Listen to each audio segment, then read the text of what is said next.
Saya memenangkan lotre 400 miliar.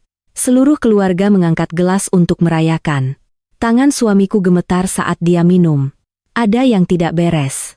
Aku diam-diam menukar gelasnya dengan gelasku dan pura-pura turun untuk membuang sampah. 10 menit kemudian, aku harus memanggil ambulans. Ibu mertuaku gila malam itu. Jika aku tidak melihat tangan suamiku yang gemetar saat dia menuangkan anggur, orang yang terbaring di ruang gawat darurat adalah aku. Namaku Siti dan nama suamiku, Budi. Kami sudah menikah 8 tahun. 8 tahun terdengar panjang.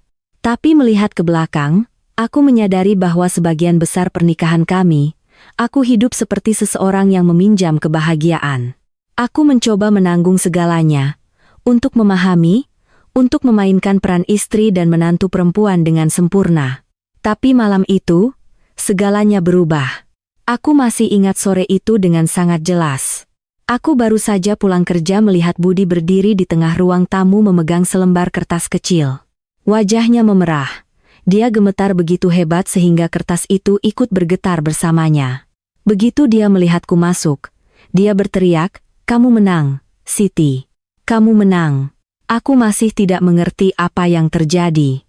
Dia bergegas menghampiriku dan memelukku erat-erat. Lotre, jackpot, 400 miliar. Aku berdiri membeku, kepalaku berdengung, 400 miliar. Jumlah yang begitu besar untuk orang biasa sepertiku. Tapi anehnya, aku tidak merasa bahagia. Bukan karena uangnya, tapi karena 3 jam sebelumnya, saat menggunakan ponsel Budi untuk memesan makanan, aku tidak sengaja melihat pesan teks 1 baris.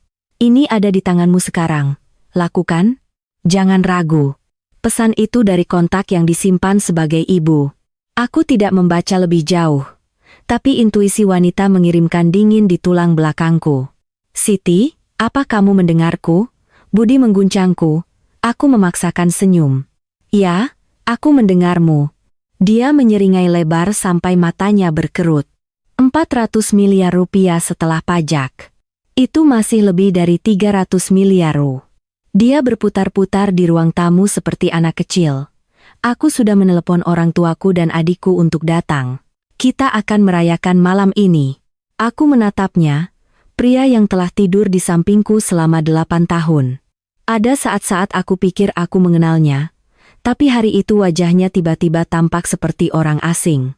Setengah jam kemudian, rumah mulai ramai. Bapak mertuaku, Pak Herman, masuk lebih dulu. Dia menepuk bahu Budi dengan keras. "Itu putraku yang membuat nama keluarga bangga." Ibu mertuaku, Bu Lastri, berbeda. Dia langsung menghampiriku, meraih tanganku, dan tersenyum. "Siti, aku selalu bilang kamu menantu yang beruntung." Matanya berbinar, tapi aku tidak bisa membedakan apakah itu karena kegembiraan atau karena uang.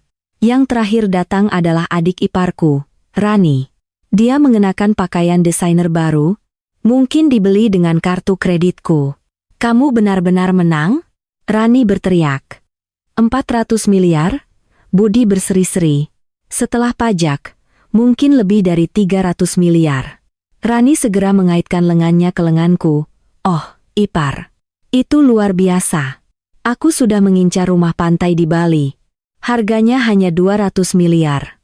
Kamu dan Budi bisa berlibur di sana nanti?" Aku dengan lembut menarik lenganku. "Mari kita bicarakan itu nanti." Malam itu, aku memasak hidangan besar.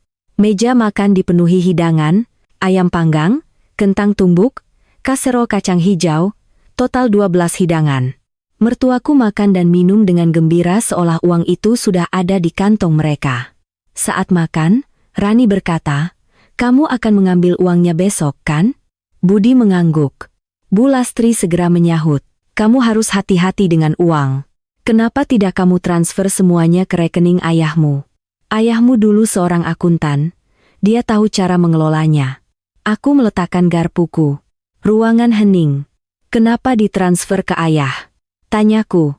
"Pak Herman Berdiham, kamu seorang wanita yang tidak terbiasa menangani masalah sebesar ini. Biarkan pria yang menanganinya." Aku menatap mereka satu persatu, lalu berkata perlahan, "Tapi aku yang membeli tiketnya." Meja menjadi hening, 4 pasang mata menatapku. Budi adalah yang pertama memaksakan tawa. Benar, benar. Kreditnya milik istriku. Dia berdiri. Ayo, kita minum untuk merayakannya. Budi pergi ke dapur. Aku melihatnya membuka lemari minuman dan mengambil sebotol whisky mahal. Itu adalah botol yang kuberikan kepada bapak mertuaku tahun lalu. Dia belum pernah membukanya. Budi membawanya ke meja. Hari istimewa membutuhkan minuman istimewa. Dia mengambil 2 gelas kecil dan menuangkan whisky. Tapi saat itu, aku melihat tangannya gemetar. Itu bukan gemetar kegembiraan, tapi ketegangan. Hatiku tiba-tiba tercekat. Budi mendorong 1 gelas ke arahku. Mari suami dan istri minum dulu. Cahaya menyinari whisky, warnanya kuning keemasan jernih. Kedua gelas itu identik, tapi entah kenapa, aku merasa ada yang tidak beres. Perasaan dingin merayapi tulang belakangku. Aku mengambil ponselku. Tunggu sebentar. Whisky ini sangat indah. Aku harus memposting fotonya. Sambil pura-pura mengatur sudut kamera, aku melihat kedua gelas itu dengan saksama. Lalu aku melihat goresan kecil di jari Budi. Dan saat dia meletakkan gelasnya, dia sengaja memutar jari itu ke arah gelasku. Dia menandainya. Hatiku menjadi dingin. Aku pura-pura tidak sengaja menabrak meja. Kedua gelas itu sedikit bergetar, posisinya sedikit bergeser. Budi tidak menyadarinya. Dia mengambil gelas yang paling dekat dengannya. Untukmu, istriku tercinta. Selamat. Aku menatapnya, tersenyum, lalu tiba-tiba memegang dahiku. Oh, Budi, aku sedikit pusing. Bisakah kita menukar gelas? Punyamu lebih sedikit. Udara di ruangan itu membeku. Budi berdiri terpana. Gelas itu berhenti di udara. Bu Lastri segera berkata, "Jangan tukar. Itu tidak higienis." Aku tertawa. Kami suami istri, apa masalahnya? Lalu aku dengan cepat menukar gelas. Wajah Budi memutih, tapi dengan semua orang melihat, dia tidak bisa menolak. Dia memejamkan mata dan meminum whisky itu sekali teguk. Aku juga minum. Whisky itu kuat, tapi tidak terjadi apa-apa. Budi menatapku, matanya dipenuhi kebingungan dan ketakutan. Beberapa saat kemudian, aku berdiri. Sampah di dapur penuh. Aku akan membuangnya. Rani berkata, "Biar aku saja." Aku tersenyum, "Tidak apa-apa. Aku sangat bahagia hari ini. Aku hanya butuh udara segar." Aku mengambil kantong sampah dan berjalan keluar pintu. Tapi aku tidak turun. Aku berdiri di tangga, membuka ponselku, dan menonton rekaman kamera keamanan dari dalam rumah. 3 menit, 5 menit, 7 menit. Tiba-tiba, Rani, yang sedang makan, membeku. Dia memegang tenggorokannya, matanya melebar, lalu dia jatuh ke lantai, mulutnya berbusa. Aku mematikan layar, menyandarkan punggungku ke dinding. Dari lantai atas, aku bisa mendengar jeritan, tangisan, dan suara benda-benda berjatuhan. Aku menyalakan rokok, asap melayang ke atas. 8 tahun pernikahan akhirnya berakhir malam itu. Aku berdiri di tangga gelap, menyandar pada dinding dingin. Jeritan dari lantai 8 bergema dalam gelombang. "Rani, Rani, anakku." Seseorang telepon ambulans. Suara ibu mertuaku, Bu Lastri, pecah dalam kepanikan. Aku melihat layar ponselku sekali lagi, lalu mematikan kamera. Di dalam apartemen, semuanya kacau. Rani kejang-kejang di lantai, anggota tubuhnya meronta-ronta di kursi, busa putih keluar dari sudut mulutnya. Budi berdiri terpaku seolah terpaku di lantai. Pak Herman dengan panik menelepon. Aku menarik napas dalam-dalam dan membawa kantong sampah ke bawah seperti seseorang yang sama sekali tidak menyadari apa yang terjadi. Malam itu sedikit dingin. Angin bertiup melalui kompleks apartemen membawa bau daun kering. Aku memasukkan kantong sampah ke tempat sampah dan berdiri diam sejenak, banjir gambar melintas di benakku. 8 tahun pernikahan. Saat-saat aku bekerja lembur untuk membayar cicilan rumah, saat-saat Rani menggesek kartu kreditku untuk membeli tas tangan. Saat-saat Bu Lastri menghela napas di depan kerabat, menantuku sepertinya tidak bisa memberi kami cucu. Kata-kata itu dulu menyakitiku. Tapi aku menahannya karena kupikir itulah keluarga. Berpikir sekarang, aku menyadari betapa naifnya aku. Aku berdiri selama beberapa menit lagi lalu kembali ke atas. Saat aku membuka pintu apartemen, bau antiseptik memenuhi ruang tamu. Dua paramedis membawa tandu dengan Rani di atasnya, wajahnya pucat, bibirnya ungu. Bu Lastri terisak-isak. Anakku, anakku, aku bergegas menghampiri. Apa yang terjadi, Bu? Kataku, mataku berkaca-kaca, mencoba terlihat panik. Budi menoleh menatapku, dan tatapannya mengirimkan dingin di tulang belakangku. Itu mengandung 3 hal, ketakutan, kebingungan, dan sesuatu yang lain, kesadaran. Dia tahu, ketakutan, dia tahu aku telah menukar gelas, tapi di depan semua orang, dia tidak bisa mengatakan sepatah kata pun. Seorang dokter berbicara dengan cepat. Pasien keracunan akut. Kami harus segera membawanya ke rumah sakit. Tandu itu digulirkan keluar pintu. Bu Lastri terhuyung-huyung mengikutinya. Biarkan aku pergi bersamanya. Pak Herman mendukungnya. Budi berdiri selama beberapa detik, lalu berlari mengejar mereka. Aku berjalan perlahan di belakang, pikiranku anehnya tenang, seperti seseorang yang menonton drama yang akhir ceritanya sudah ku ketahui. Rumah sakit ramai, lampu putih menyilaukan, bau disinfektan membuat tenggorokanku kering. Rani langsung dibawa ke ruang gawat darurat, pintu ditutup, hanya menyisakan suara tangisan di luar. Bu Lastri terhuyung-huyung ke kursi. Ya Tuhan, anakku. Pak Herman mondar-mandir seperti hewan yang dikurung. Dan Budi berdiri di sudut, kepalanya tertunduk, tangannya gemetar. Aku menghampirinya. Budi? Dia mendongak. Dia hanya minum whisky, kan? Tanyaku pelan. Wajahnya semakin pucat. Apa? Apa yang kamu bicarakan? Aku menatap langsung ke matanya. Aku bertanya apakah ada yang salah dengan segelas whisky itu. Dia tidak menjawab, hanya menatapku. Di matanya, ada ketakutan yang mendalam. Sekitar 30 menit kemudian, pintu ruang gawat darurat terbuka. Seorang dokter keluar, melepas maskernya. Ekspresinya suram. Keluarga pasien? Bu Lastri bergegas maju. Aku ibunya. Dokter menggelengkan kepalanya sedikit. Kami sangat menyesal. Jantung pasien telah berhenti sebelum dia tiba. Penyebab awal diduga keracunan bahan kimia.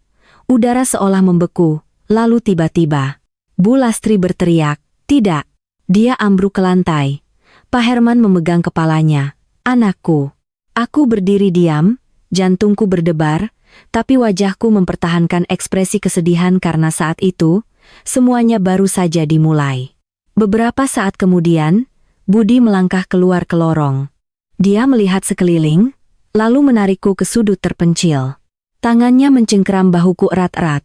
"Kamu menukar gelas," katanya, suaranya bisikan rendah yang bergetar. Itu bukan pertanyaan. Itu adalah pernyataan. Aku menatapnya. "Apa yang kamu bicarakan? Jangan pura-pura." Napasnya terengah-engah. "Gelas itu ditujukan untukmu," jawabku perlahan. "Budi, kamu yang menuangkan whisky. Aku hanya menukar karena aku peminum ringan." "Ada masalah?" Wajahnya pucat pasi. Setetes keringat menetes di pelipisnya. "Kamu tahu," bisiknya. "Kamu tahu ada racun di dalamnya." Aku menatapnya lalu tertawa kecil sedih. "Apa yang kamu katakan? Apa kamu mencoba mengatakan kamu memasukkan racun ke whisky untuk menyakitiku?" Suaraku sedikit bergetar. Cukup untuk orang luar mendengar sakit hati seorang istri yang tersinggung. Budi segera terdiam. Beberapa orang di lorong melihat ke arah kami.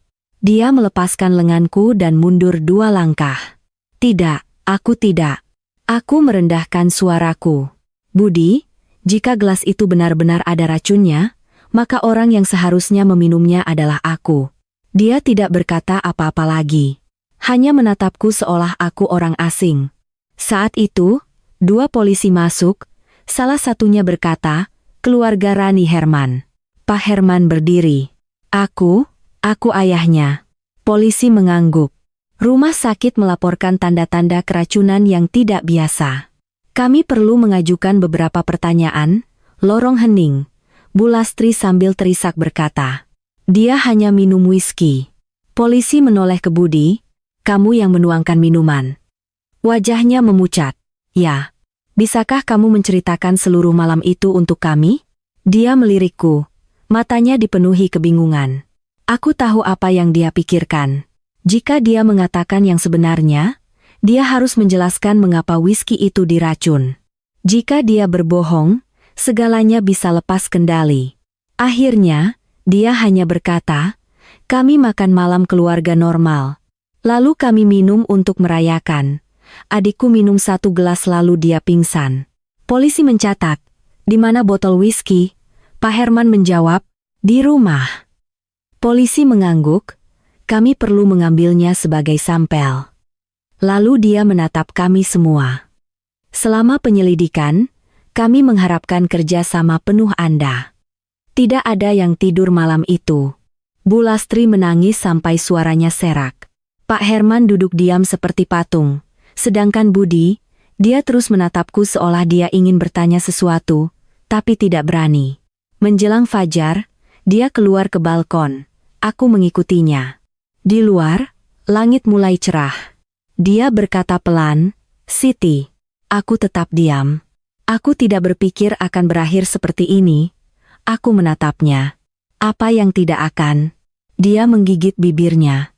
Aku hanya ingin kamu tidur sebentar agar aku punya waktu untuk mentransfer uang. Hatiku menjadi dingin, tapi aku masih bertanya. Uang apa? Dia mendongak, matanya putus asa.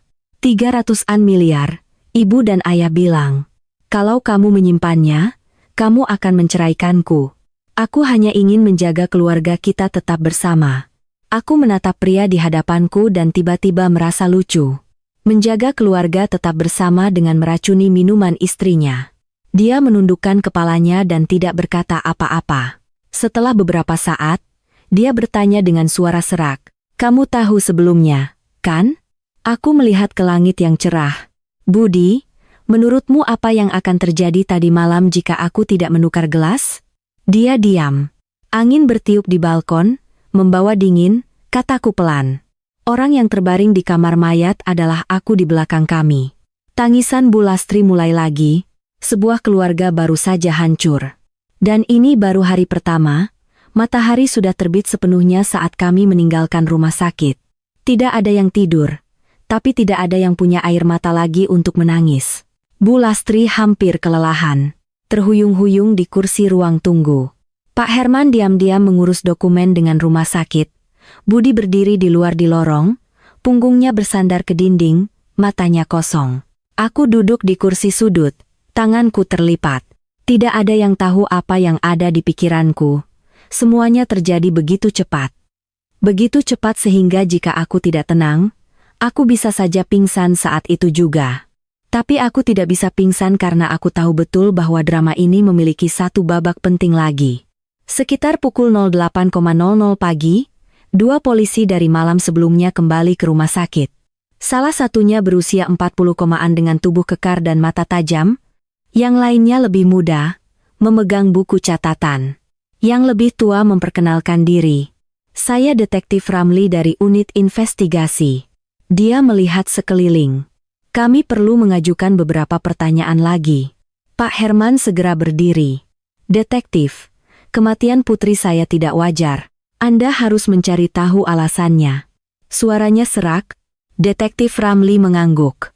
Kami sedang mengerjakannya. Dia menoleh ke Budi. Tadi malam, Anda yang menuangkan whisky, kan? Budi mengangguk. Iya. Dari mana botol itu berasal? Di rumah di lemari minuman. Apakah ada yang pernah membukanya sebelumnya? Budi menggelengkan kepalanya. Tidak. Detektif Ramli mencatat beberapa hal, lalu bertanya, apakah ada orang lain yang menyentuh botol itu sebelum Anda menuangkan dari sana? Budi terdiam selama beberapa detik, matanya tanpa sadar melirik ke arah Bu Lastri. Lalu dia berkata, tidak, hanya saya. Jawaban itu membuat tanganku terkepal diam-diam, dia mencoba melindungi ibunya, tapi aku tahu ini semua akan terungkap cepat atau lambat. Lalu detektif itu menoleh padaku. Anda istri Budi. Ya? Bisakah Anda menceritakan makan malam kemarin dari awal? Aku menarik napas dan berbicara perlahan. Keluarga berkumpul untuk merayakan karena suamiku memenangkan lotre. Setelah makan malam, dia mengeluarkan whisky untuk dituangkan. Awalnya, dia memberiku 1 gelas. Aku berhenti sejenak, tapi aku melihat gelas itu agak penuh. Aku peminum ringan, jadi aku meminta untuk menukarnya dengannya. Lorong itu hening. Detektif Ramli mendongak. Anda yang menyarankan menukar gelas. Ya, aku mengangguk. Aku hanya berpikir aku harus minum lebih sedikit. Polisi mencatat, lalu bertanya, dan setelah itu, setelah aku selesai minum, aku turun untuk membuang sampah. Ketika aku kembali, semua orang bilang Rani telah diracuni. Setelah aku selesai berbicara, Detektif Ramli menatapku lama. Itu bukan kecurigaan, tapi jelas dia sedang berpikir. Saat itu, seorang dokter keluar. Dia menyerahkan sebuah folder kepada polisi. Ini hasil lab awal. Seluruh lorong menahan napas. Detektif Ramli membaca beberapa baris, lalu mendongak. Ada jejak racun kimia yang sangat kuat dalam darah pasien. Pernyataan itu seperti suara petir. Bu Lastri berteriak. Mustahil. Wajah Pak Herman memucat. Itu hanya whisky. Tapi detektif itu menatap lurus ke arah Budi. Pak Budi, apakah Anda tahu ada racun di whisky? Wajah Budi seputih seprai. Tidak, kami akan membawa botol itu untuk analisis forensik. Sementara itu, kami mengharapkan kerjasama Anda. Keluarga kembali ke apartemen pada siang hari.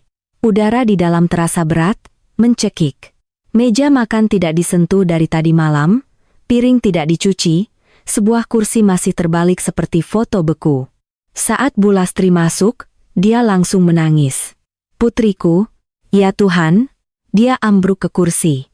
Pak Herman duduk diam di sampingnya dan Budi berdiri di tengah ruang tamu menatap botol whisky di atas meja. Matanya dipenuhi kepanikan. Aku pergi ke dapur dan menyalakan keran. Suara air mengalir sedikit menenangkan pikiranku. Beberapa saat kemudian, seseorang masuk. Aku tidak perlu berbalik untuk tahu itu, Budi. Dia berdiri di belakangku. Suaranya, Siti. Aku tidak berbalik. Ada apa?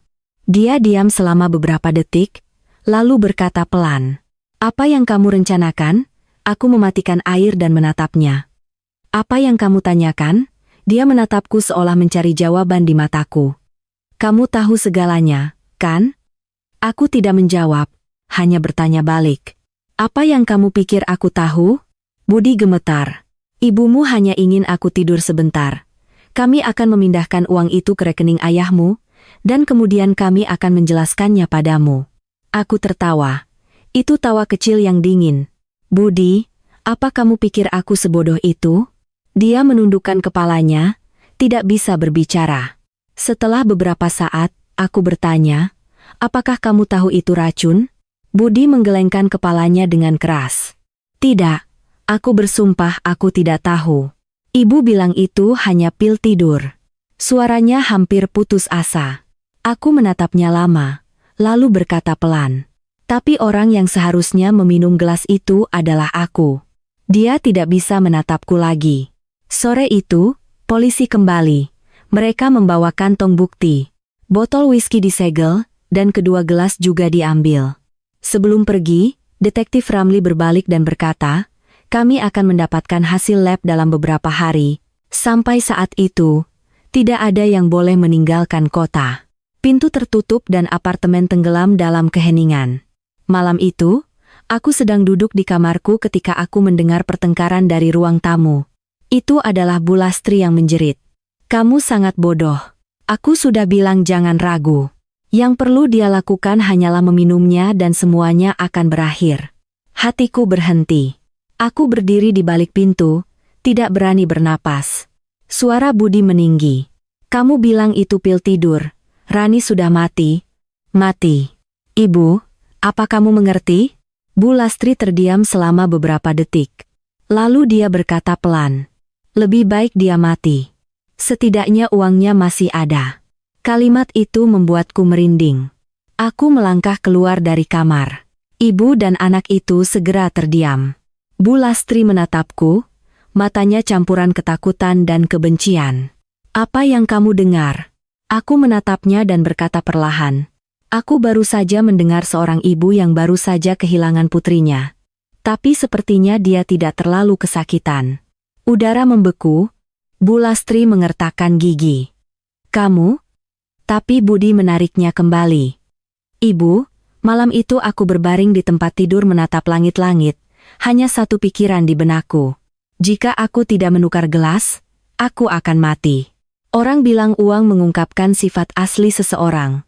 Tapi aku tidak pernah membayangkan itu bisa membuat sebuah keluarga begitu menakutkan. Sekitar tengah malam, ponselku bergetar. Sebuah teks dari nomor tak dikenal. Hanya satu baris.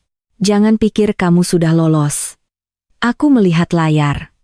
Perasaan dingin menjalar di tulang belakangku karena saat itu di luar jendelaku ada sesosok orang berdiri. Pesan di ponselku masih menyala. Jangan pikir kamu sudah lolos.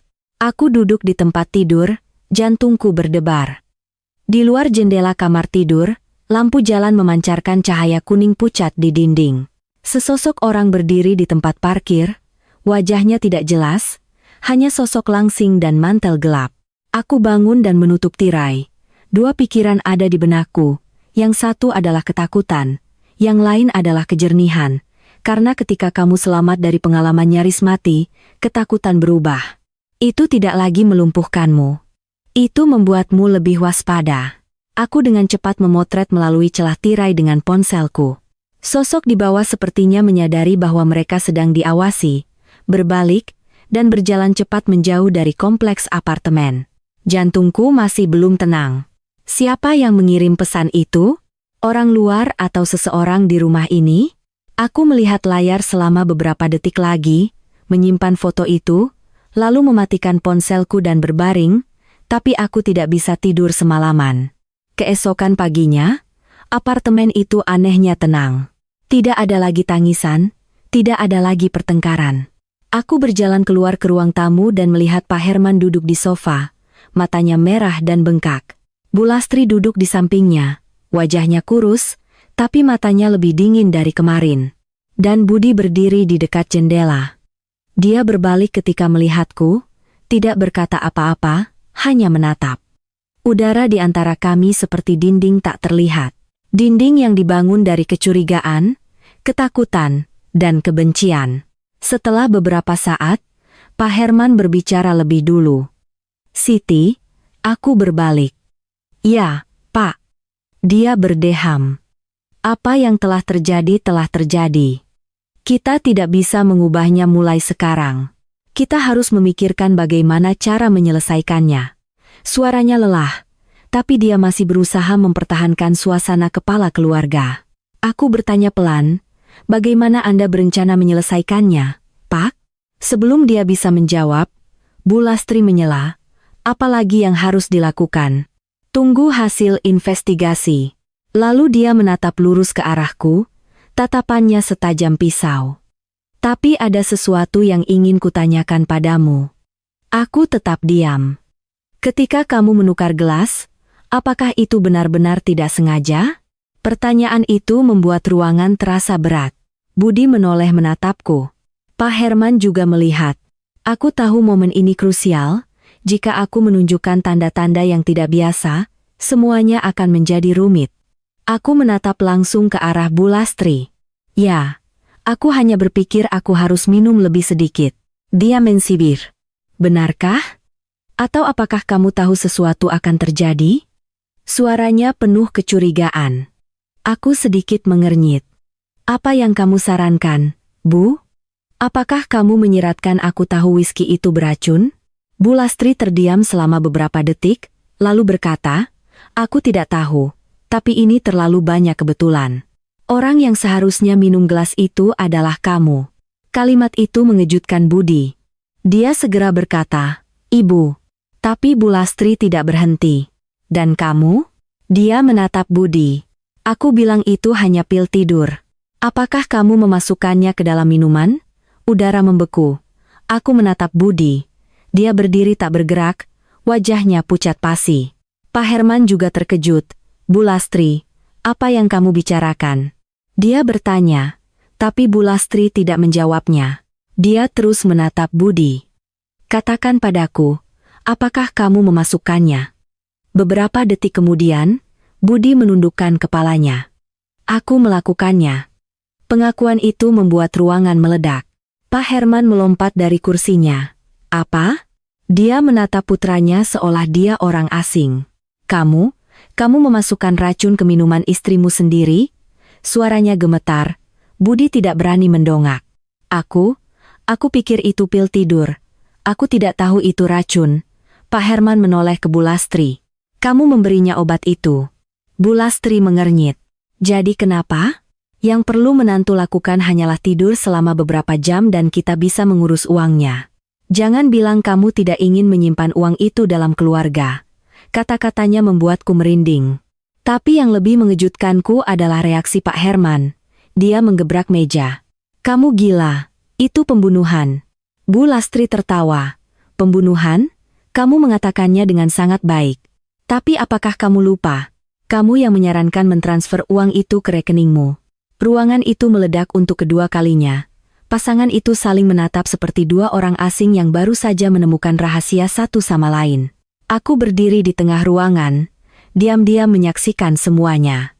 Sebuah keluarga, hanya dalam satu malam, menjadi seperti ini. Budi tiba-tiba berlutut di hadapanku. Siti, aku sangat menyesal. Aku benar-benar tidak tahu itu racun. Aku menatapnya. Seorang pria berusia 30-an, berlutut di ruang tamu, menangis seperti anak kecil. Jika ini sebelumnya, mungkin hatiku akan melunak. Tapi sekarang, aku hanya merasa dingin. Budi, kataku pelan. Jika aku tidak menukar gelas, orang yang meninggal kemarin adalah aku. Dia tidak bisa mengatakan apa-apa lagi, hanya menundukkan kepalanya. Saat itu, bel pintu berbunyi. Kami berempat tersentak. Pak Herman pergi membuka pintu. Dua polisi berdiri di luar. Itu detektif Ramli lagi. Dia masuk, ekspresinya tegas. Saya punya pengumuman. Kami telah menerima hasil lab. Seluruh ruangan hening. Botol whisky mengandung sianida. Ini adalah racun yang sangat kuat. Bahkan dalam jumlah kecil bisa mematikan. Wajah Bu Lastri memucat. Budi gemetar dan Pak Herman mundur selangkah. Detektif Ramli menatap mereka satu persatu, lalu berkata perlahan, kami perlu meminta Bapak Budi Herman dan Ibu Lastri Herman untuk datang ke kantor polisi untuk diinterogasi. Kata-kata itu membuat Bu Lastri berteriak, aku tidak akan pergi. Aku tidak melakukan apa-apa. Tapi polisi sudah mengeluarkan borgol. Budi tidak melawan. Dia berdiri dan menatapku untuk terakhir kalinya, matanya dipenuhi keputusasaan. Siti, aku benar-benar. Tapi dia tidak menyelesaikan kalimatnya. Polisi membawanya keluar pintu. Apartemen itu hanya menyisakan aku dan Pak Herman. Dia duduk di sofa. Tangannya gemetar. Ya Tuhan, bagaimana keluarga ini berakhir seperti ini? Aku berdiri di sana tidak berkata apa-apa karena aku tahu ini baru permulaan. Sore itu, ponselku bergetar lagi. Sebuah teks dari nomor tak dikenal. Kamu pikir sudah berakhir? Ini baru permulaan. Aku melihat layar, jantungku berdebar. Karena kali ini pesan itu disertai dengan gambar. Sebuah gambar diriku berdiri di depan rumah sakit tadi malam. Itu berarti seseorang telah mengikutiku. Aku menatap foto di ponselku lama. Itu adalah foto diriku berdiri di depan rumah sakit malam sebelumnya. Jepretan itu diambil dari kejauhan, tapi wajahku jelas di bawah lampu putih memegang kantong sampah. Tatapanku tertuju ke tanah. Ini berarti seseorang berada di dekat rumah sakit tadi malam, dan orang itu mengawasiku. Rasa dingin menjalar di tulang belakangku. Aku segera membuka pintu balkon, dan melihat ke bawah ke tempat parkir. Semuanya normal. Beberapa orang berjalan-jalan, tidak ada sosok yang mencurigakan, tapi aku tahu betul. Siapapun ini, mereka bukan orang bodoh. Jika mereka bisa mengambil gambar, mereka pasti tahu cara menghindari terlihat. Aku mengunci ponselku. Pikiranku mencoba menyatukan semuanya dari awal. Siapa yang mungkin mengikutiku? Mertuaku? Mustahil. Budi dan Bu Lastri telah dibawa pergi oleh polisi. Pak Herman masih di rumah. Orang luar? Aku memikirkan tiket lotre 400 miliar. Jumlah yang cukup besar untuk membuat banyak orang berubah. Saat aku berpikir, sebuah desahan datang dari belakangku. Aku berbalik. Pak Herman masih di sofa. Hanya dalam satu malam, dia sudah sangat tua. Rambutnya yang beruban acak-acakan, matanya cekung. Siti, dia memanggilku. Ya, Pak. Aku menghampiri. Dia menatapku lama seolah ingin mengatakan sesuatu tapi tidak tahu harus mulai dari mana. Akhirnya, dia bertanya, apakah kamu tahu kenapa ibumu melakukan itu? Aku tetap diam. Dia tersenyum sedih. Kamu mungkin berpikir dia serakah akan uang, kataku pelan. Aku tidak berani berpikir seperti itu. Dia menggelengkan kepalanya. Tidak, dia serakah. Dia melihat keluar jendela, tapi dia tidak selalu seperti ini. Suaranya merendah. Ketika kami muda, keluarga kami sangat miskin. Dia menjual sayuran di pasar dari jam 4 pagi. Beberapa hari hujan, tapi dia tetap keluar dalam hujan hanya untuk memberi makan kedua anak kami. Aku tidak berkata apa-apa. Dia melanjutkan, tapi ketika orang miskin terlalu lama, saat mereka melihat uang, mereka menjadi sangat takut kehilangan uang sehingga mereka melakukan hal-hal yang bahkan mereka sendiri tidak kenali. Ruangan itu hening. Aku tahu dia mengatakan yang sebenarnya, tapi itu tidak mengubah satu fakta. Mereka ingin menyakitiku. Sore itu, polisi meneleponku. Mereka ingin aku datang ke kantor polisi untuk memberikan pernyataan tambahan. Aku memakai mantel dan turun ke garasi parkir. Hari mulai gelap dan angin dingin bertiup melalui kompleks. Tepat saat aku membuka pintu mobilku, aku merasa seperti seseorang sedang mengawasiku. Aku menoleh, tidak melihat siapapun. Tapi saat aku hendak masuk ke mobil, ponselku bergetar lagi. Pesan baru. Kamu sangat tenang untuk seseorang yang hampir mati. Kamu masih sangat tenang. Hatiku berhenti. Aku melihat sekeliling garasi. Lampu kuning menyinari mobil-mobil yang diparkir diam. Tidak ada siapapun di sana. Aku dengan cepat mengetik satu baris. Siapa kamu? Balasan datang hampir seketika. Seseorang yang tahu kebenaran. Aku mencengkeram ponselku lebih erat. Kebenaran apa? Kali ini butuh beberapa detik agar pesan baru itu tiba. Gelas whisky itu tidak pernah ditujukan untukmu. Aku membeku. Kalimat itu menghantamku seperti pukulan fisik. Tidak ditujukan untukku, tapi Budi sudah menjelaskan bahwa gelas itu untukku. Aku mengetik kembali. Apa yang kamu bicarakan? Tidak ada balasan. Orang itu terdiam. Dalam perjalanan ke kantor polisi, kalimat itu berulang kali terngiang di kepalaku. Gelas whisky itu tidak pernah ditujukan untukmu. Jika bukan untukku, lalu untuk siapa? Aku memutar ulang makan malam itu dalam benakku, mengingat setiap detail, setiap kata, setiap tatapan. Tapi semakin aku berpikir, semakin bingung aku karena semuanya menunjuk padaku sebagai target mereka. Ketika aku tiba di kantor polisi, Detektif Ramli sudah menunggu. Dia mengundangku untuk duduk. Di atas meja ada sebuah map. Kami telah menginterogasi Budi dan Bu Lastri, katanya. Mereka berdua mengaku memasukkan obat itu ke dalam whisky. Aku mengangguk, tapi dia berhenti sejenak. Ada detail yang cukup aneh. Aku menatapnya. Detail apa? Dia membuka map. Dalam kesaksian Budi, dia menyatakan bahwa gelas beracun itu adalah yang diletakkan di sebelah kanannya. Aku mengernyit. Kanan. Gelas itu awalnya milikku. Detektif Ramli menggelengkan kepalanya. Tidak. Dia menatap langsung ke arahku. Kamera keamanan ruang tamu menunjukkan bahwa gelas itu awalnya diletakkan di depan Rani. Seluruh tubuhku menegang. Mustahil.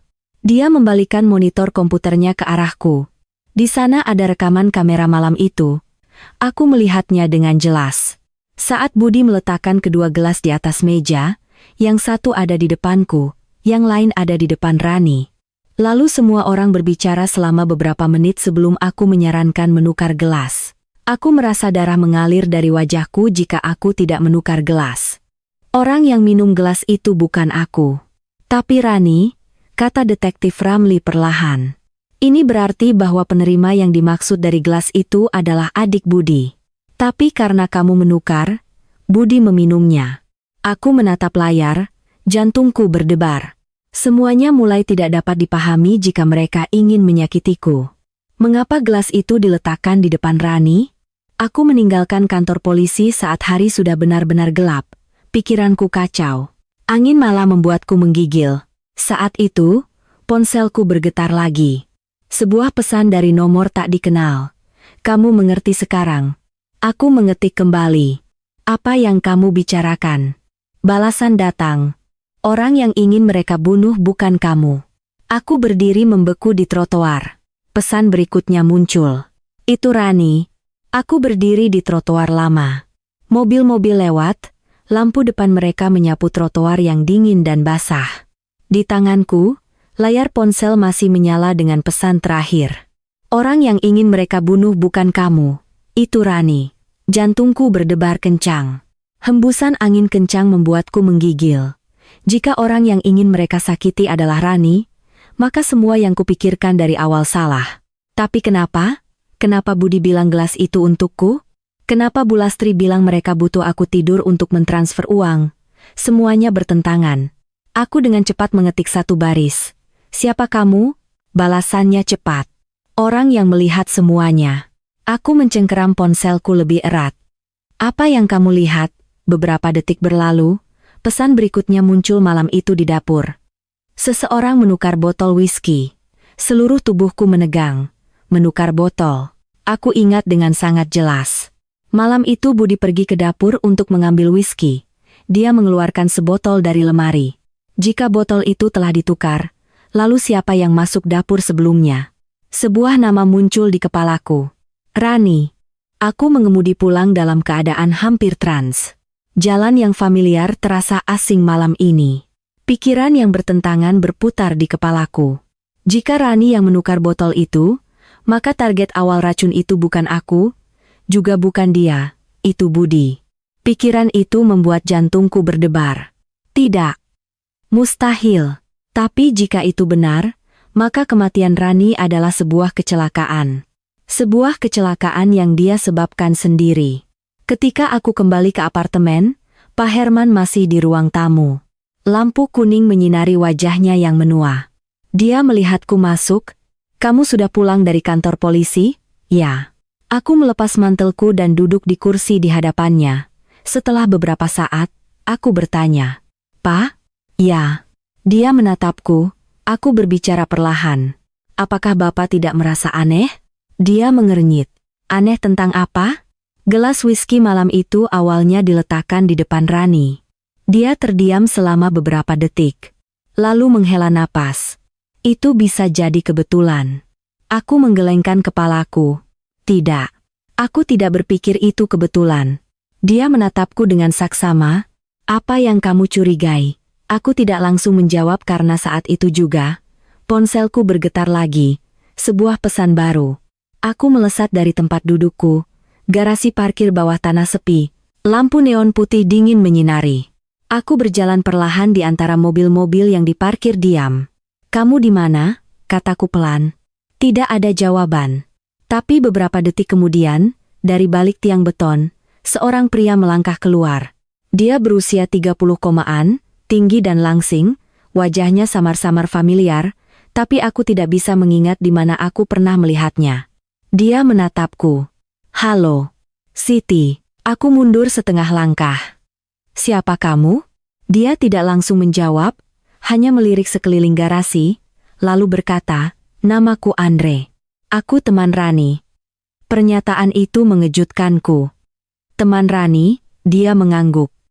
Kami sudah saling kenal selama lebih dari 3 tahun. Aku menatapnya dengan hati-hati. Jika dia mengatakan yang sebenarnya, kenapa aku tidak pernah mendengar Rani menyebutkannya? Andre bersandar di tiang, suaranya merendah. Aku di sini malam itu. Aku mengernyit. Kamu mengikutinya? Dia menggelengkan kepalanya. Aku datang menemuinya. Dia meneleponku. Jantungku berdebar. Dia meneleponmu? Ya. Dia menatap langsung ke arahku. Dia bilang sesuatu yang besar akan terjadi malam itu. Rasa dingin menjalar di tulang belakangku. Apa? Andre menghela napas. Dia berencana kabur. Aku tertegun. Kabur? Dia mengangguk. Dia bilang kakaknya memenangkan lotre dan dia akan mendapatkan uangnya malam itu. Aku bertanya, bagaimana dia akan mendapatkannya? Andre menunduk. Dia bilang dia akan memberi minum kakaknya. Hatiku tercekat. Minuman apa? Dia bilang itu racun. Udara di garasi seolah membeku. Andre melanjutkan. Dia menyuruhku menyiapkan mobil. Setelah kakaknya mati, dia akan mengambil uangnya dan kami akan pergi bersama. Kepalaku berputar. Jadi botol whisky itu? Ya. Andre mengangguk. Rani menukar botol itu di dapur. Aku melihatnya melalui pintu kaca.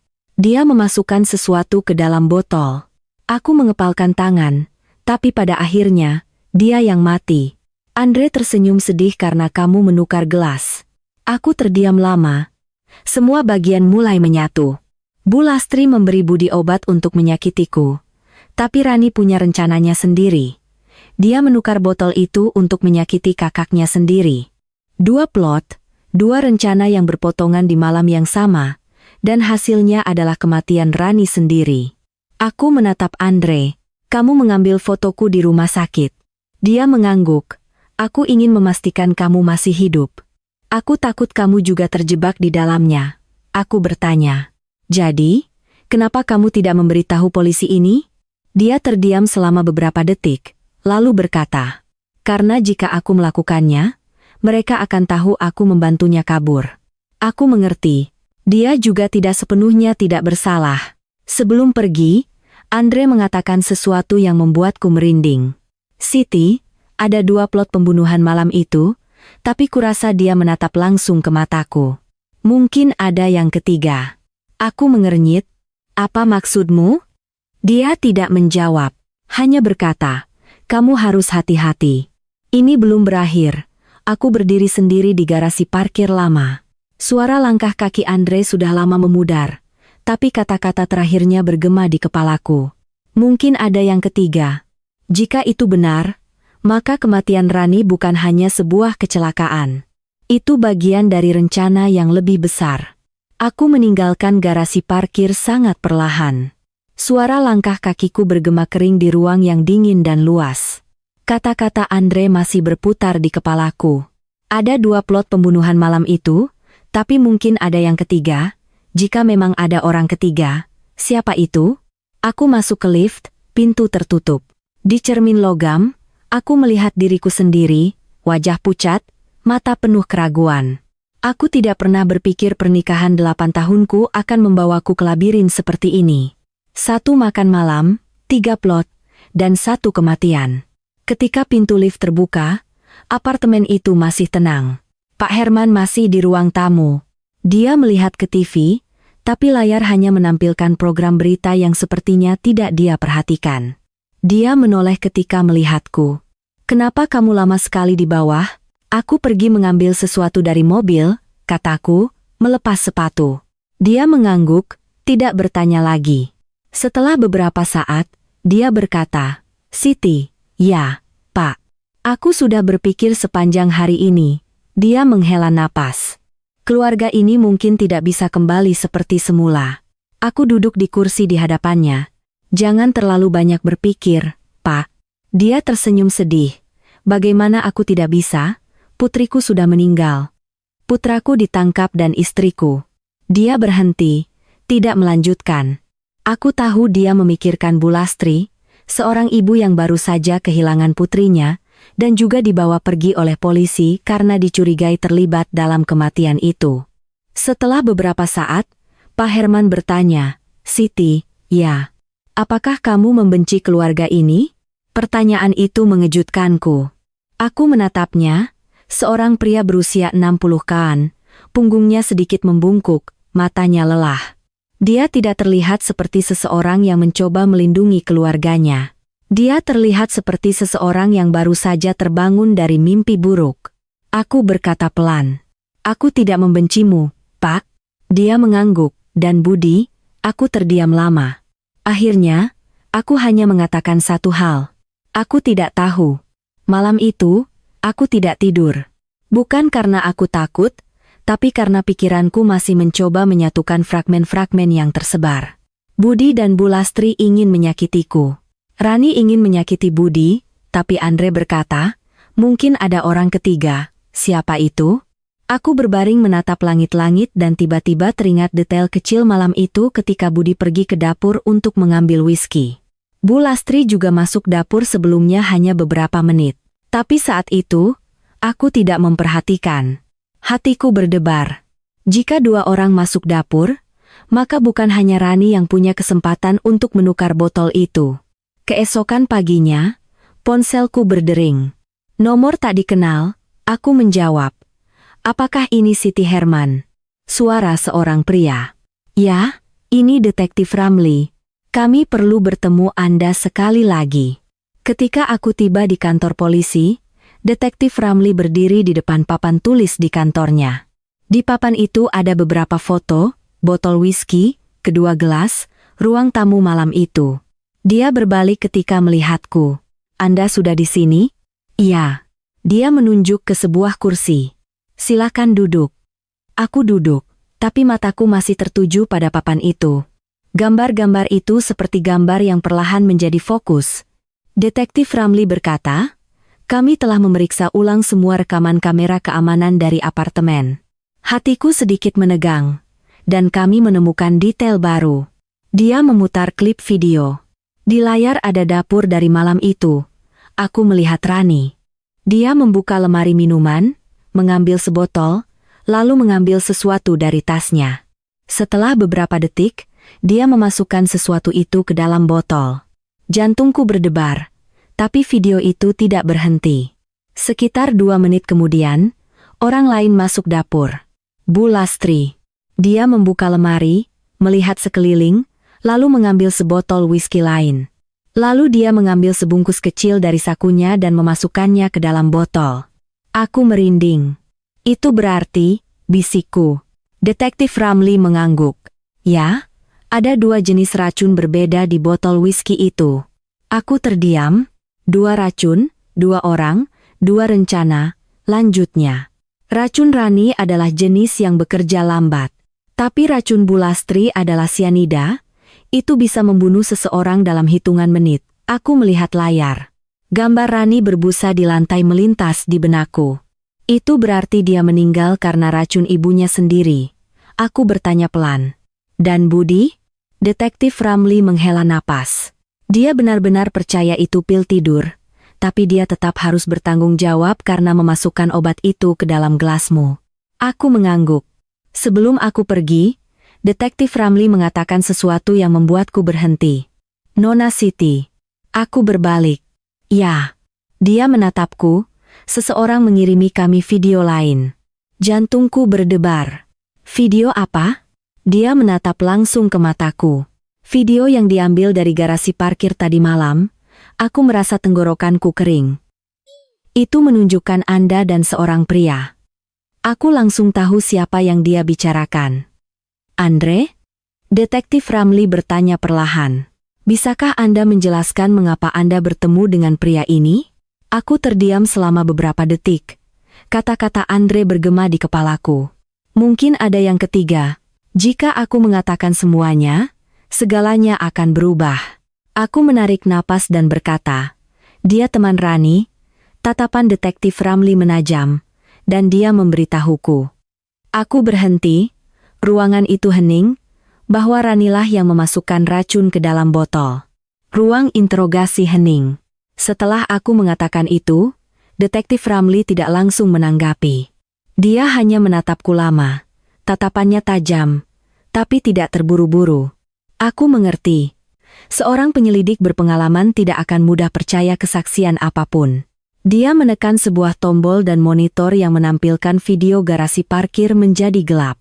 Ruangan itu hanya menyisakan cahaya putih dingin. Lanjutkan, katanya perlahan. Apalagi yang dikatakan pria ini? Aku menarik napas dalam-dalam. Wajah Andre di bawah lampu neon garasi parkir melintas di benakku. Aku tahu aku harus sangat hati-hati karena satu detail yang salah bisa mengalihkan semua kecurigaan kembali padaku. Dia bilang Rani meneleponnya malam itu. Aku mulai menceritakan. Dia bilang dia akan melakukan sesuatu yang besar dan kemudian dia akan pergi bersamanya. Detektif Ramli sedikit mengangguk. Hal besar itu adalah membunuh kakaknya sendiri. Aku tidak menjawab, hanya mengangguk. Dia mencatat beberapa hal, lalu bertanya, jadi kenapa dia tidak melaporkan ini ke polisi? Aku bertanya pertanyaan yang sama, jawabku. Dia bilang jika dia melakukannya, dia juga akan terlibat. Ruangan itu hening selama beberapa detik. Lalu detektif Ramli berkata, kami akan mencari pria ini. Aku mengangguk, tapi dalam hatiku, aku tahu Andre tidak akan mudah mereka temukan. Ketika aku meninggalkan kantor polisi, hari sudah gelap. Angin malam bertiup, dan aku menarik mantelku lebih erat. Jalanan ramai, tapi aku masih merasa seperti seseorang mengawasiku. Sejak semua ini terjadi, perasaan itu jarang meninggalkanku. Tepat saat aku melangkah dari trotoar, ponselku bergetar. Kali ini bukan nomor tak dikenal, tapi pesan dari Pak Herman. Kamu sudah sampai rumah? Aku membalas. Beberapa saat kemudian, dia membalas. Aku perlu bicara denganmu. Ketika aku sampai rumah, Pak Herman masih di ruang tamu. Ada teko dan 2 cangkir di atas meja. Dia menatapku, duduklah. Aku duduk di kursi di hadapannya. Dia menuangkan teh, uapnya naik dalam kabut tipis. Setelah beberapa saat, dia berkata, aku baru saja mendapat telepon dari seorang pengacara. Aku menatapnya. Seorang pengacara? Dia mengangguk. Aku meminta seorang teman untuk mencari pengacara untuk Budi. Aku tidak berkata apa-apa. Dia menghela napas. Bagaimanapun, dia masih putraku. Aku mengerti. Tidak peduli apa yang terjadi, seorang ayah tidak bisa meninggalkan anaknya. Dia menyesap teh, lalu melanjutkan. Pengacara itu berkata, jika kita bisa membuktikan Budi tidak tahu itu racun, hukumannya akan lebih ringan. Aku bertanya pelan. Dan ibu? Dia terdiam selama beberapa detik, lalu berkata, sulit. Sianida adalah racun yang sangat kuat, sangat sulit untuk menjelaskan. Ruangan itu kembali hening, setelah beberapa saat, dia menatapku. Siti, ya, Pak. Apakah kamu berencana menceraikan Budi? Pertanyaan itu mengejutkanku. Aku menatapnya. Dia melanjutkan. Aku tidak menyalahkanmu. Jika kamu ingin meninggalkan keluarga ini, aku mengerti. Aku tidak langsung menjawab karena pikiran lain ada di benakku. Malam itu, saat aku berbaring di tempat tidur, ponselku bergetar lagi. Sebuah teks dari Andre. Aku dengar kamu bicara dengan polisi, hatiku sedikit menegang. Aku hanya mengatakan yang sebenarnya. Balasan datang dengan cepat. Kamu tidak mengatakan seluruh kebenaran. Aku mengetik kembali. Apa maksudmu? Beberapa detik berlalu. Lalu sebaris teks muncul di layar yang membuatku merinding. Kamu tidak memberitahu mereka bahwa kamu juga masuk dapur malam itu. Aku melesat dari tempat tidur. Jantungku berdebar. Dia tahu tentang itu. Aku menatap ponselku, sebuah ingatan tiba-tiba muncul. Ya, sebelum Budi masuk dapur untuk mengambil whisky, aku juga masuk hanya beberapa detik untuk mengambil tisu dapur. Tapi saat itu, aku juga membuka lemari minuman. Aku mengingatnya dengan jelas, botol whisky itu ada di bagian dalam. Aku telah mengambilnya, lalu meletakkannya kembali.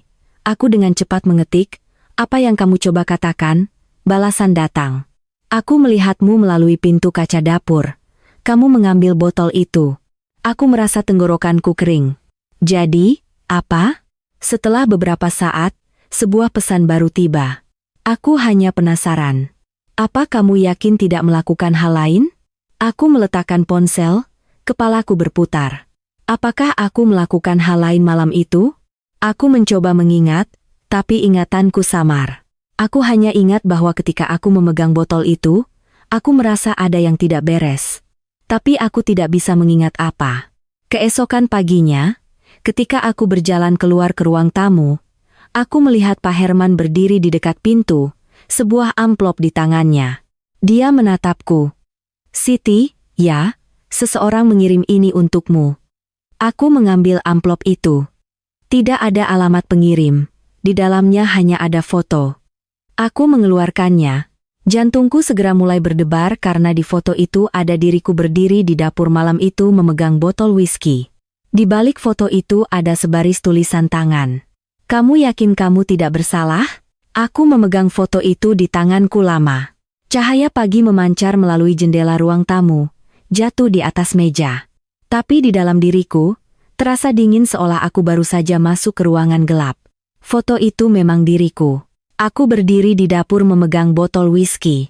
Jepretan itu diambil dari luar pintu kaca seolah seseorang berdiri di lorong dan mengambil gambar secara diam-diam. Di belakang, hanya satu baris.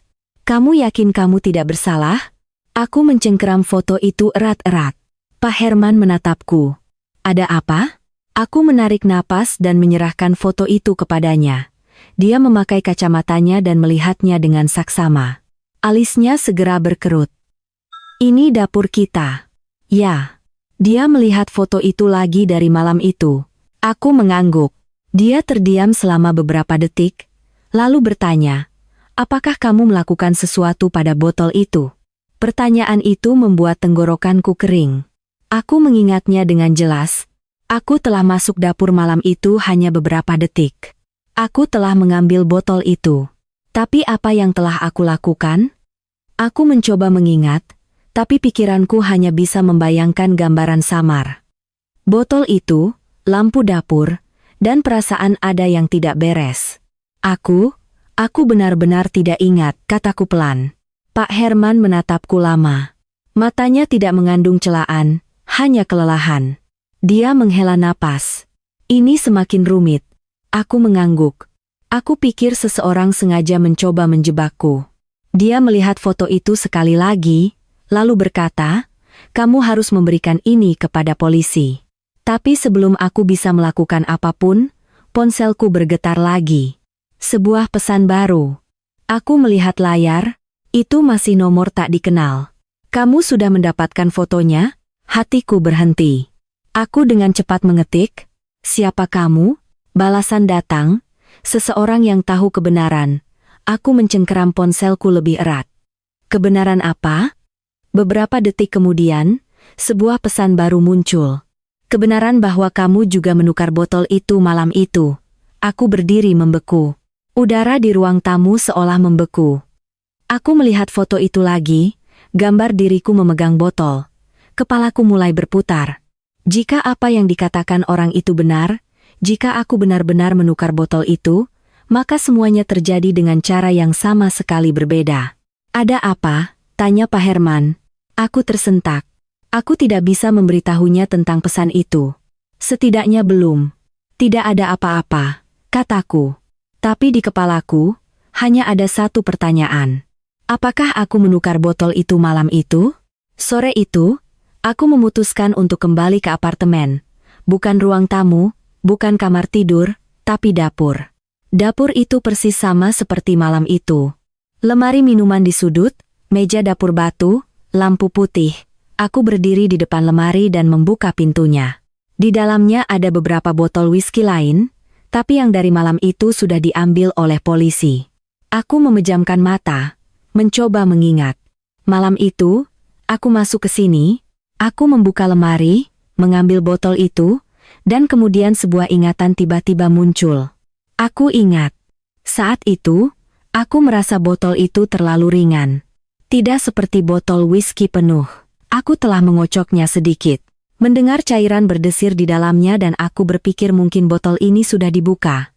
Aku tidak ingin mengambil botol yang sudah dibuka, jadi aku meletakkannya di samping dan mengambil yang lain dari belakang. Jantungku berdebar. Jika ingatan itu nyata, maka akulah yang menukar botol itu, tapi aku tidak tahu itu diracun. Aku hanya menukar dengan botol yang berbeda.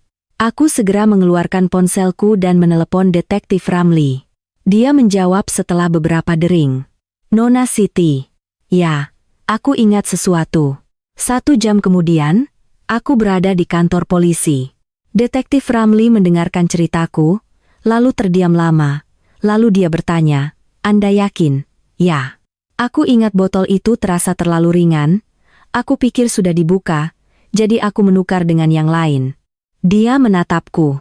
Ekspresinya menjadi serius. Apa Anda mengerti maksudnya? Aku mengangguk. Jika aku menukar botol, maka botol beracun dari Rani bukanlah yang diminum semua orang. Dia mengangguk. Benar, yang berarti rencana Rani tidak pernah berhasil. Aku menatapnya, jadi racun yang membunuhnya hanya bisa datang dari ibunya. Ruangan itu hening. Setelah beberapa detik, Detektif Ramli berkata, "Ini mengubah banyak hal." Aku mengangguk, tapi aku masih punya satu pertanyaan. Tapi siapa yang mengirimiku foto itu? Dia mengernyit. Kami juga menyelidiki itu. Ketika aku meninggalkan kantor polisi, hari sudah gelap. Aku berdiri di depan pintu masuk. Angin malam membuatku menggigil. Ponselku bergetar lagi. Sebuah pesan. Aku tahu kamu ingat, aku mengetik kembali. Siapa kamu? Setelah beberapa saat, sebuah pesan baru tiba. Aku yang mengambil foto itu. Aku bertanya, "Kenapa kamu melakukannya?" Balasan datang, "Karena aku tidak ingin Bu Lastri menanggung semua kesalahan." Hatiku berdebar. Apa maksudmu? Pesan terakhir muncul. Karena orang yang memberinya sianida adalah Pak Herman. Aku berdiri membeku di depan kantor polisi. Layar ponsel masih menyala dengan pesan terakhir. Orang yang memberinya sianida adalah Pak Herman. Angin dingin bertiup kencang, tapi dingin yang kurasakan sekarang bukan karena cuaca, tapi karena pikiran di kepalaku. Pak Herman, bapak mertuaku, pria yang baru saja minum teh denganku pagi ini, pria yang mengatakan keluarga ini hancur. Tidak. Aku segera menggelengkan kepalaku. Mustahil. Aku dengan cepat mengetik satu baris. Kamu berbohong. Balasan datang hampir seketika. Aku tidak berbohong. Aku mencengkeram ponselku lebih erat. Apa kamu punya bukti? Beberapa detik berlalu. Lalu layar menyala lagi. Sebuah foto. Aku membukanya. Hatiku berhenti. Di foto itu ada Pak Herman. Dia berdiri di dapur. Cap waktu di sudut foto adalah 20 menit sebelum makan malam. Di tangannya ada sebungkus kecil. Aku merinding. Jika foto ini nyata, maka bukan hanya Rani dan Bu Lastri yang masuk dapur malam itu, tapi Pak Herman juga. 3 orang. 3 kali ke dapur, 3 kesempatan untuk mengganti botol. Aku melihat ke jalan di depan, mobil-mobil lewat, lampu merah dan hijau berkedip. Tapi di kepalaku, hanya ada satu pertanyaan. Jika Pak Herman benar-benar memberi Bu Lastri sianida, siapa targetnya? Aku atau Budi? Aku mengemudi pulang dalam keadaan berat. Ketika aku membuka pintu apartemen, Pak Herman berdiri di dapur. Dia berbalik. "Kamu sudah pulang." Aku menatapnya. Lampu dapur menyinari wajahnya. Ramah, lelah. Bukan seperti seseorang yang bisa memberi racun kepada istrinya. Tapi foto di ponselku masih ada. "Apa yang kamu lakukan, Pak?" tanyaku. "Aku membuat bubur," katanya. "Kamu mungkin belum makan seharian." Kalimat itu membuat hatiku sedikit sakit. Dalam 8 tahun sebagai menantu, Pak Herman selalu menjadi yang paling baik padaku di keluarga ini. Bahkan ketika Bu Lastri mengeluh aku tidak punya anak, dia akan selalu mengatakan itu bukan salahku. Tapi sekarang aku tidak tahu harus percaya apa. "Pak," kataku. "Ya." "Apakah Bapak di dapur malam itu?" Dia sedang mengaduk bubur. Gerakannya berhenti sejenak, lalu berlanjut. "Ya," katanya dengan tenang. "Kenapa kamu bertanya?" Aku menatapnya. "Aku hanya ingin tahu apa yang Bapak lakukan di dapur." Dia menoleh. Matanya sedikit terkejut. Aku pergi mengambil air. "Ada yang aneh?" Aku tidak berkata apa-apa, hanya diam-diam menatapnya. Di kepalaku, aku memutar ulang foto itu. Pak Herman memegang sebungkus kecil, tapi sekarang tangannya kosong. Aku tidak tahu apakah aku harus bertanya lebih banyak. Dia meletakkan sendok dan menatapku. "Siti, ya. Apakah ada yang ingin kamu tanyakan padaku?" Aku terdiam selama beberapa detik, lalu mengeluarkan ponselku, membuka foto, dan meletakkannya di atas meja. Pak Herman membungkuk untuk melihat. Ketika dia melihat foto itu, ekspresinya berubah. Bukan panik, bukan ketakutan, tapi kelelahan yang mendalam. Dia duduk di kursi. "Dari mana kamu mendapatkan ini?" tanyanya. "Seseorang mengirimkannya kepadaku," kataku. Dia mengangguk perlahan. Aku mengerti. Setelah beberapa saat, dia berkata, "Ya, bungkusan itu milikku." Hatiku berdebar. Anda memberikannya kepada ibu. Dia terdiam, lalu mengangguk. Aku melakukannya. Ruangan itu hening. Suara bubur mendidih di dapur. Tanyaku pelan. Apakah Anda tahu itu sianida? Dia menggelengkan kepalanya. Tidak. Aku pikir itu hanya pil tidur. Jawaban ini persis seperti yang dikatakan Budi. Aku menatapnya. Dari mana Anda mendapatkannya? Dia menunduk menatap meja. Rani memberikannya kepadaku. Aku merasa seperti sesuatu yang berat baru saja jatuh di dadaku. Rani? Dia mengangguk. Dia bilang dia ingin membuat kakaknya tertidur agar dia bisa mengambil uangnya dan kabur.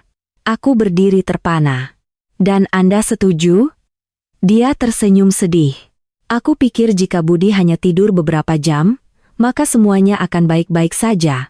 Aku menatapnya. Apakah Anda tahu itu racun? Dia menggelengkan kepalanya lagi. Jika aku tahu, aku tidak akan pernah memberikannya kepada ibumu. Suaranya meninggi. Aku membuat kesalahan. Aku duduk, pikiranku kalut. Rani memberi Pak Herman sianida. Pak Herman memberikannya kepada Bu Lastri. Bu Lastri memasukkannya ke dalam botol whisky, dan Ranilah yang meminumnya. Setelah beberapa saat, aku bertanya, "Apakah Anda sudah memberitahu polisi ini?" Dia menggelengkan kepalanya. "Tidak, aku takut jika aku melakukannya, hukuman ibumu akan lebih berat." Saat itu, bel pintu berbunyi. Baik Pak Herman maupun aku tersentak. Dia bangkit dan pergi membuka pintu. Di luar adalah Detektif Ramli. Dia masuk, ekspresinya tegas. "Maaf datang terlambat," katanya, "tapi kami baru saja menerima rekaman video baru." Hatiku berdebar. "Video apa?" Dia mengeluarkan tablet dan memutar video. Di layar ada rekaman dari kamera lorong yang mengarah ke dapur. Aku melihatnya dengan jelas. Seseorang berdiri di luar pintu kaca memegang ponsel mengambil gambar di dalam. Orang itu adalah Andre. Detektif Ramli menatapku, lalu ke Pak Herman. "Sepertinya," katanya perlahan, "pria ini tahu lebih dari yang dia katakan." Dapur terdiam. Video di tablet Detektif Ramli berhenti pada satu bingkai. Di dalamnya, melalui pintu dapur yang sedikit terbuka, seorang pria terlihat berdiri di lorong memegang ponsel, mengambil gambar bagian dalam. "Itu Andre." Aku menatap layar. Kata-katanya kepadaku di garasi parkir malam sebelumnya. Bergema di kepalaku. Ada 2 plot pembunuhan malam itu, tapi mungkin ada yang ketiga. Sekarang aku menyadari dia tidak hanya melihat semuanya. Dia telah memantaunya dari awal. Pak Herman duduk tak bergerak di meja, matanya terpaku pada layar. "Itu teman Rani?" tanyanya pelan. Aku mengangguk. Detektif Ramli mematikan video dan menatap kami. "Lebih dari sekadar teman," katanya. "Kami sudah memeriksa ponsel Rani. Ada ratusan pesan dengan orang ini." Aku merasa hatiku tenggelam. Apakah dia terlibat dalam apa yang terjadi malam itu? Detektif Ramli mengangguk perlahan. "Sangat mungkin." Dia meletakkan tablet di atas meja. Kami memverifikasi beberapa informasi. Nama pria ini Andre, 33 tahun, dulunya agen properti, tapi telah terlilit banyak hutang selama 2 tahun terakhir. Aku mengepalkan tangan, itu berarti dia butuh uang. Detektif Ramli mengangguk. "Banyak uang." Ruangan itu kembali hening. Aku ingat malam itu di garasi parkir ketika dia memberitahuku Rani berencana membunuh Budi demi uang dan kabur bersamanya. Saat itu, aku percaya padanya. Tapi sekarang, ada sesuatu yang terasa salah. Detektif Ramli melanjutkan. "Kami sudah memeriksa kamera keamanan di garasi parkir. Malam itu, Andre tiba sangat awal, bahkan sebelum makan malam dimulai." Jantungku berdebar. "Sebelum makan malam dimulai?" "Ya," dia menatapku, "yang berarti dia tahu apa yang akan terjadi sebelumnya," kata Pak Herman pelan. "Tapi Ranilah yang meneleponnya." Detektif Ramli menggelengkan kepalanya. "Belum tentu." Dia mengeluarkan sebuah folder dan meletakkannya di atas meja. "Ini adalah riwayat panggilan dari ponsel Rani." Aku menunduk. Nomor-nomor itu jelas. Panggilan terakhir antara Rani dan Andre adalah 2 hari sebelum makan malam. Setelah itu, tidak ada panggilan lagi. Aku mengernyit, tapi dia bilang Rani meneleponnya malam itu. Detektif Ramli mengangguk. Kami juga merasa aneh. Dia berhenti sejenak, lalu melanjutkan, jadi, kami memeriksa ponsel Andre. Dia menatap langsung ke arahku, dan di ponselnya, ada rekaman audio. Jantungku berdebar. Rekaman apa? Dia membuka tablet lagi dan menekan putar. Di dapur yang sunyi, sebuah rekaman diputar. Suara Rani. Kamu ingat, kan? Setelah kakakku minum whisky, semuanya akan berakhir. Aku merinding. Suara Andre di rekaman bertanya. Dan adik iparmu? Rani tertawa. Dia tidak penting. Uang itu milik kakakku. Selama dia mati, semuanya akan menjadi milikku. Rekaman itu berhenti.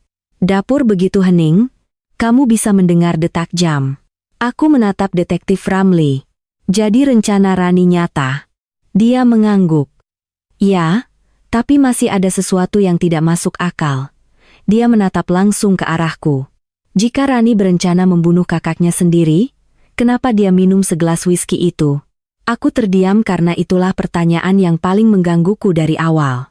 Setelah beberapa saat, Pak Herman berkata pelan. Mungkin dia tidak tahu ada sianida di whisky. Detektif Ramli mengangguk. Benar. Tapi pertanyaannya adalah, dia berhenti. Kenapa dia minum gelas itu? Aku ingat makan malam itu. Ingat saat aku menukar gelas. Semuanya terjadi begitu cepat. Tidak ada yang menyadari. Tapi jika Rani tahu ada racun di dalam botol, dia tidak akan pernah minum dari botol itu. Kecuali, aku menatap detektif Ramli. Mungkin dia berpikir gelas itu bukan miliknya. Dia mengernyit. Apa maksudmu? Aku berkata perlahan. Malam itu, setelah Budi menuangkan whisky, semua orang berbicara selama beberapa menit. Mungkin selama waktu itu, Rani berpikir gelas beracun itu milik Budi. Dapur hening. Detektif Ramli berpikir selama beberapa detik, lalu mengangguk. Mungkin saja.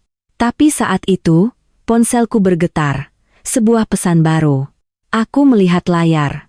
Pengirim, Andre. Jantungku berdebar. Aku membuka pesan itu. Hanya satu baris. Aku tahu polisi menemukan rekaman itu. Aku segera mengetik kembali. Kamu di mana? Balasan datang. Itu tidak penting. Aku mencengkeram ponselku lebih erat. Kamu berbohong kepadaku. Setelah beberapa saat, sebuah pesan baru tiba. Tidak. Aku hanya tidak mengatakan seluruh kebenaran. Aku merasa dingin menjalar di punggungku. Kebenaran apa lagi? Layar menyala lagi. Rani bukan satu-satunya yang ingin membunuh Budi. Aku menatap baris teks itu. Apa maksudmu? Pesan terakhir muncul. Orang pertama yang berpikir untuk membunuh Budi bukanlah Rani. Itu Bulastri. Aku mendongak ke detektif Ramli. Perasaan tiba-tiba di perutku bahwa cerita ini jauh dari selesai. Pesan Andre masih menyala di layar ponsel. Orang pertama yang berpikir untuk membunuh Budi bukanlah Rani. Itu Bulastri. Aku membaca baris itu berulang kali. Di luar jendela, sudah gelap total.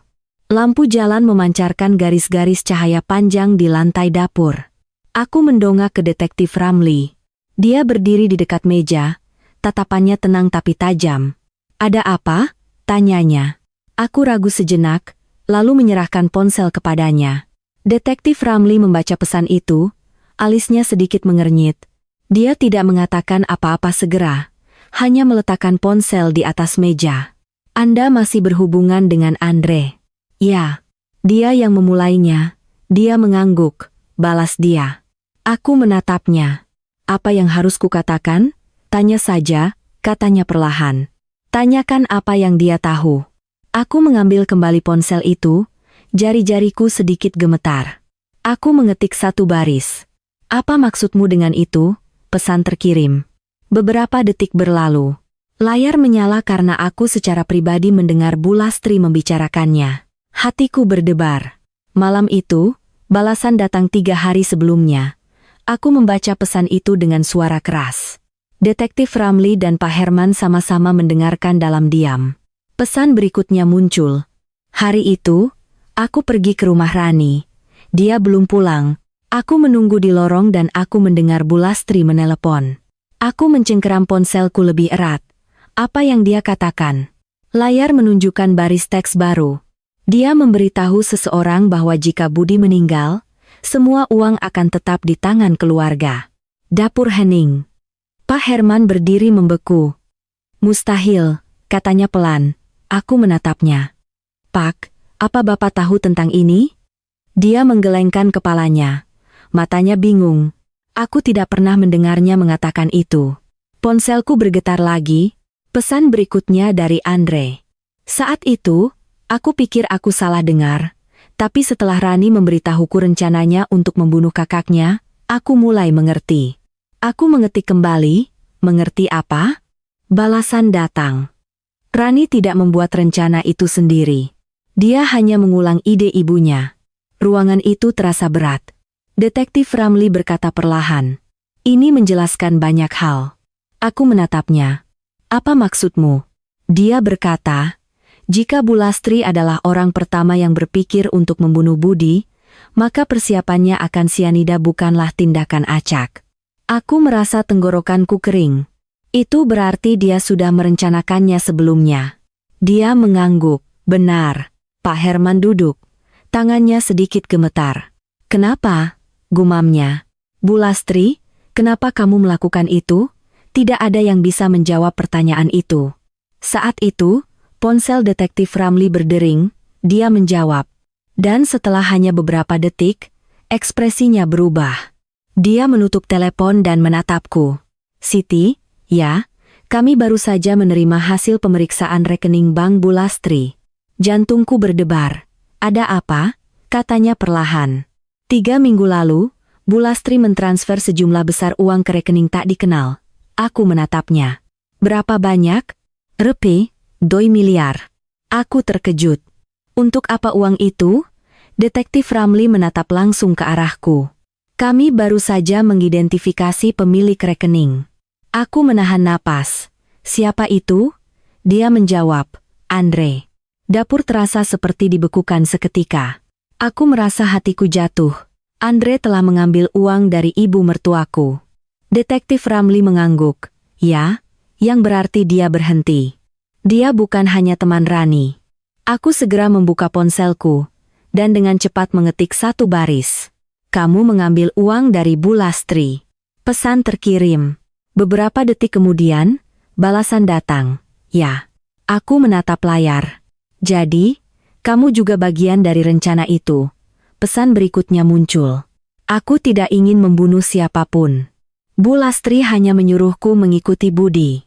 Detektif Ramli membaca pesan itu. Dia berkata, ini berarti Bu Lastri sudah merencanakan ini sejak lama. Aku mengetik lagi, kenapa kamu mengikuti Budi? Balasan datang untuk mengetahui kapan dia akan mengambil uangnya, dan kapan waktu terbaiknya. Jantungku berdebar. Waktu terbaik untuk membunuhnya. Pesan muncul, ya. Aku merasakan ketakutan dingin menyelimutiku. Satu keluarga, satu makan malam. Tapi di balik semua itu adalah rencana yang sudah berjalan berminggu-minggu. Aku menatap detektif Ramli. Apa yang kita lakukan sekarang? Dia berpikir selama beberapa detik lalu berkata, kita perlu menemukan Andre. Tapi saat itu, ponselku bergetar sekali lagi, sebuah pesan baru. Aku membukanya. Hanya satu baris. Aku ada di bawah. Aku mendongak. Mata detektif Ramli dan Pak Herman juga tertuju padaku. Aku berkata pelan. Itu Andre. Detektif Ramli segera berdiri. Ayo kita turun. Ketika kami keluar dari lift, garasi parkir bawah tanah terlihat. Lampu putih dingin menyinari mobil-mobil yang sunyi. Di tengah garasi, seorang pria berdiri, tangannya di saku. Itu Andre. Dia menatap kami, ekspresinya tenang, lalu mengatakan sesuatu yang membuatku merinding. Kalian akhirnya tahu yang sebenarnya. Garasi parkir bawah tanah dingin dan sepi. Lampu neon putih memancarkan garis-garis panjang yang dingin di lantai beton. Di tengah ruang itu, Andre berdiri diam, tangannya di saku, tatapannya terpaku pada kami. Aku melambatkan langkah. Di belakangku Detektif Ramli. Di sampingku, Pak Herman. Udara begitu berat sehingga kamu bisa mendengar gema langkah kaki kami di garasi yang kosong. Andre menatapku dan sedikit tersenyum. Kamu akhirnya tahu yang sebenarnya. Detektif Ramli maju selangkah, suaranya tenang tapi tegas. Bapak Andre, kami membutuhkan kerja sama Anda. Andre menatapnya dan mengangkat bahu. Aku tahu, katanya. Itu sebabnya aku datang. Aku menatap Andre di bawah lampu putih garasi. Wajahnya tidak lagi memiliki sikap tenang seperti malam sebelumnya. Ada sesuatu seperti kelelahan, seperti seseorang yang telah berlari terlalu lama dan akhirnya memutuskan untuk berhenti. Detektif Ramli bertanya, "Apa yang kamu tahu?" Andre menghela napas dan berbicara perlahan. "Aku tahu tentang rencana Bu Lastri, dan aku tahu tentang rencana Rani." Dia menatapku, tapi aku tidak pernah menyangka akan berakhir seperti ini. Detektif Ramli menatapnya. "Jelaskan." Andre mengangguk. "Aku sudah mengenal Rani lebih dari 3 tahun. Awalnya, kami hanya berteman, lalu dia tersenyum tipis. Dia bilang dia akan membantuku melunasi semua hutangku. Aku bertanya pelan, 'Bagaimana?' Andre menatapku, dengan uang kakaknya." Kalimat itu membuat garasi terasa semakin dingin. Dia melanjutkan, "Awalnya, aku pikir dia hanya bicara, tapi kemudian dia mulai bicara tentang membunuh Budi. Dia bilang selama Budi mati, semua uang akan menjadi miliknya. Di belakangku, aku bisa mendengar napak Budi yang berat. Gadis itu," gumamnya. Andre melanjutkan, "Tapi kemudian Bu Lastri datang kepadaku." Aku menatapnya. "Dia datang kepadamu?" Andre mengangguk. "Dia menyuruhku hanya mengikuti Budi, hanya memberitahunya kapan waktu terbaik." Detektif Ramli bertanya, "Waktu terbaik untuk apa?" Andre menatap lurus kepadanya. "Untuk membunuh Budi." Udara di garasi seolah membeku. Aku menatap Andre. "Jadi, kamu mengambil uangnya?" "Ya," dia mengakui, "tapi aku tidak berpikir dia akan benar-benar melakukannya." Dia tersenyum sedih. "Aku salah?" Detektif Ramli bertanya. Dan malam itu, Andre menunduk menatap lantai. Malam itu, semuanya lepas kendali. Rani telah menukar botol itu, Bu Lastri juga memasukkan sianida. Dan Budi, dia menghela napas. Dia hanya berpikir itu pil tidur. Aku bertanya, "Jadi kenapa kamu tidak menghentikannya?" Andre menatapku, matanya berat. "Aku akan melakukannya, tapi ketika aku berdiri di lorong, aku mendengar sesuatu. Aku menahan napas." "Apa?" Andre berkata perlahan. "Bu Lastri memberitahu Pak Herman bahwa dia tidak punya pilihan lain." Aku menoleh menatap Pak Herman. Dia berdiri tak bergerak, wajahnya pucat. Andre melanjutkan, "Dia bilang Budi telah meminjam banyak uang. Jika mereka tidak mendapatkan uang lotre, seluruh keluarga akan bangkrut." Aku merasa hatiku tenggelam. Aku menoleh ke Pak Herman. "Pak, apakah itu benar?" Dia memejamkan mata dan mengangguk. "Iya," suaranya serak. "Budi telah menyembunyikannya dari semua orang. Investasinya gagal. Dia berhutang hampir 100 miliar rupiah." Aku berdiri terpana, 8 tahun sebagai istrinya, dan aku tidak pernah tahu. Pak Herman melanjutkan. "Bu Lastri tahu tentang itu sebelum aku. Dia berpikir jika Budi meninggal, uang asuransi dan kemenangan lotre akan menyelamatkan keluarga." Angin dingin bertiup melalui garasi. Tidak ada yang berbicara. Andre menatap kami, tapi pada akhirnya, yang meninggal adalah Rani. Dia tertawa getir. Sebuah keluarga ingin saling membunuh demi uang. Dan pada akhirnya, tidak ada yang menang. Detektif Ramli maju selangkah. "Bapak Andre, Anda harus ikut dengan kami." Andre mengangguk, tidak melawan.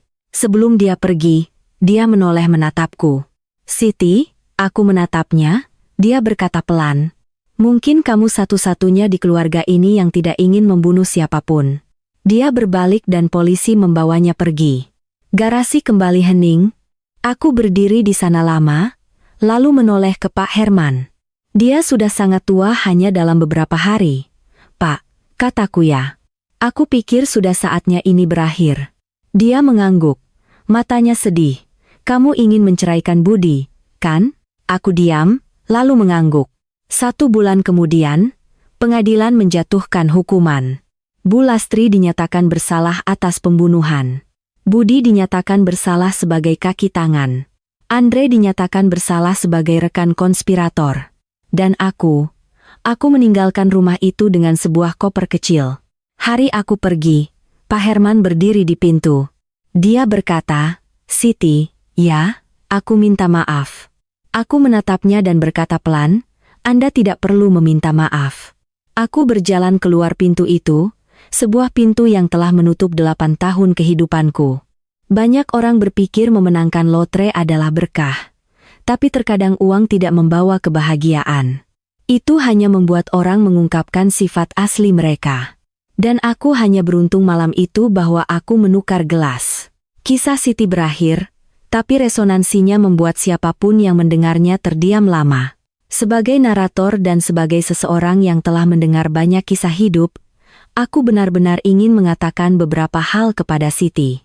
Pertama-tama, Siti, kamu melakukan sesuatu yang sangat sulit. Kamu selamat dan tetap tenang dalam situasi di mana banyak orang akan hancur ketika kamu melihat tangan suamimu gemetar dan diam-diam menukar gelas.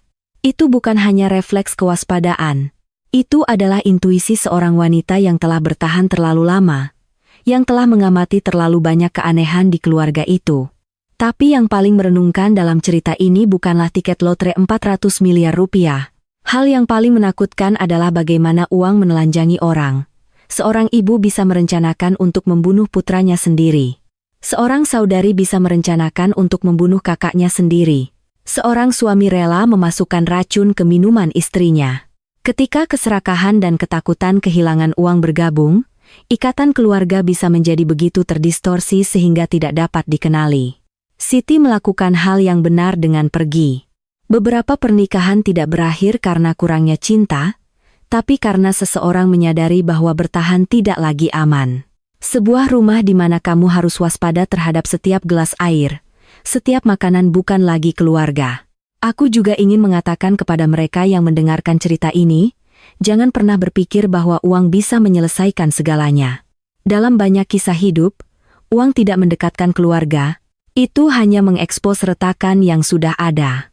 Jika sebuah keluarga sudah memiliki kecurigaan, ambisi, dan keegoisan, sejumlah besar uang seperti api, itu tidak menciptakan kejahatan baru.